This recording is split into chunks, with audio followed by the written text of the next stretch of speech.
প্রত্যেক প্রবাসী ভাইরা যাদের সামনে ভিডিওটা গিয়েছে অথবা আপনার পরিবারে যদি কেউ বিদেশ থাকে তাহলে ভিডিওটা অবশ্যই শেয়ার করবেন। আমরা একটা বার্তা পৌঁছাতে চাচ্ছি।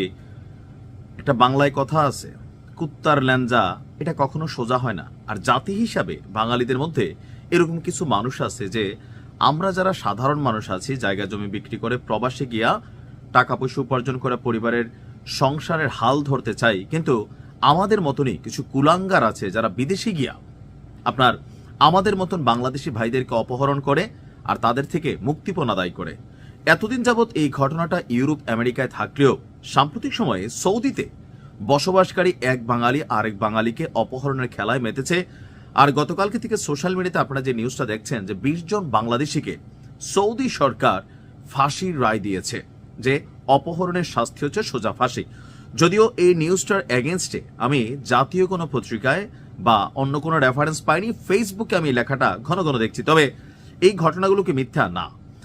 এই সৌদিতে বসে অপহরণের অভিযোগে বাংলাদেশে কিন্তু আমাদের সিআইডির মাধ্যমে বেশ কয়েকজনকে আটক করা হয়েছে, যে টাকাটা যেভাবে লেনদেন হয় তাদের এজেন্ট থাকে বাংলাদেশে, আপনাকে সৌদিতে অপহরণ করা হয়, আপনার পরিবারের কাছ থেকে টাকাটা বাংলাদেশে নেওয়া হয়, এরপরে ছেড়ে দেয়।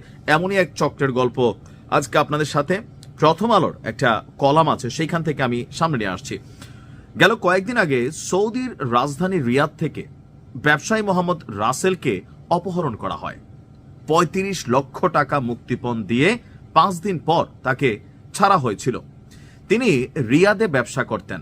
আর এই অপহরণে জড়িত আপনার মাগুরা থেকে অপহরণকারী চক্রের সঙ্গে যুক্ত জিয়াউর রহমান নামক একজন ব্যক্তিকে গ্রেপ্তার করেছে আপনার পুলিশ। সিআইডি গণমাধ্যমের শাখার মাধ্যমে এটার সত্যতা নিশ্চিত করা হয়েছে যে এই চক্রটা সৌদিতে বসে, তাদের আরো টিম মেম্বার আছে, আর তাদের কাছ থেকে ধাপে ধাপে এইভাবে টাকা পয়সা নেওয়া হয়। শুধুমাত্র একজন না, যিনি গ্রেপ্তার হয়েছিলেন এরকম আরো অনেকের তথ্য তার কাছ থেকে আসছে।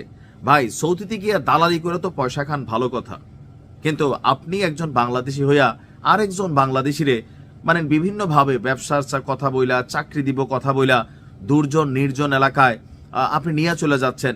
সেখানে গিয়ে আপনি তার অপহরণ কইরা তার পরিবারের জায়গা জমি বিক্রি করা সুদের উপরে বা মানুষের কাছ থেকে ঋণ করা টাকা আইনা এই যে কলিজার টুকরা সন্তান বা প্রিয় স্বামী অথবা ভাইকে মানুষ মুক্ত করছে, এগুলার শাস্তি বাংলাদেশে আমার মনে হয় যে গ্রেপ্তার না, সৌদি স্টাইলে বাংলাদেশেও এই চক্র যারা জড়িত এদেরকেও ঠিক দৃষ্টান্তমূলক শাস্তির আওতায় আনা দরকার। আমরা বিদেশ গেছি, যারা অবৈধ আছি তারা স্বাভাবিকভাবে একটু ধরপাকড়ের আতঙ্কে থাকি, তো তাদেরকে হয় কি বিভিন্নভাবে কাজের টাজের কথা বললে তারা কিন্তু যে কোনো জায়গায় কাজ করতে রাজি হয়ে যায়। আর যেহেতু অবৈধ লোক, পুলিশের কাছে যাওয়ারও সুযোগ থাকে না, এই দুর্বলতাটাকেই কাজে লাগাচ্ছে, বিশেষ করে কাজ দিবে বইলা অথবা ব্যবসায়িক খাতির টাতির জমায়, জানে এই মানুষগুলোর কাছে টাকা পয়সা আছে, পারিবারিক ব্যাকগ্রাউন্ডটা যায় না, তারপর হচ্ছে চট করে এই ঘটনা ঘটে। আমরা বিভিন্ন সময় শুনি যে ইউরোপ যাওয়ার সময় যখন নদীপথে সাগর পথে যাই, ওই লিবিয়ায় নিয়ে আমাদেরকে আটকে রাখে অথবা বিভিন্ন সমুদ্রবর্তী এলাকার মধ্যে আটকে রেখে নির্যাতন করা হয়, ধাপে ধাপে পরিবার থেকে টাকা বের করা হয়। ওইগুলো তাও অনেকে আমরা মাইনা নিছি, কোন লেভেলে মাইনা নিছি যে এটা একটা আনআইডেন্টিফাইড অ্যাক্টিভিটিস। কিন্তু সৌদির মধ্যে থাইকা তুই বাঙালি হইয়া আরেকজন বাঙালির রক্ত চোষার জন্য তোর ভিতরে এই চিন্তা কিভাবে আসে? সৌদি সরকারের উচিত একটা স্ট্রিং অপারেশন চালানো, যারা বাংলাদেশের যত নাগরিক হোক সবগুলারে প্রকাশ্য ওই দেশে তাদের দৃষ্টান্তমূলক শাস্তির আওতায় আনা। এরকম যদি কারোর ব্যাপারে সঠিক তথ্য থাকে, সঠিক, তাহলে আমাদের কাছে দিবেন, আমরা চেষ্টা করব এদের মুখ উন্মোচন করার জন্য। ভালো থাকুন, আসসালামু আলাইকুম।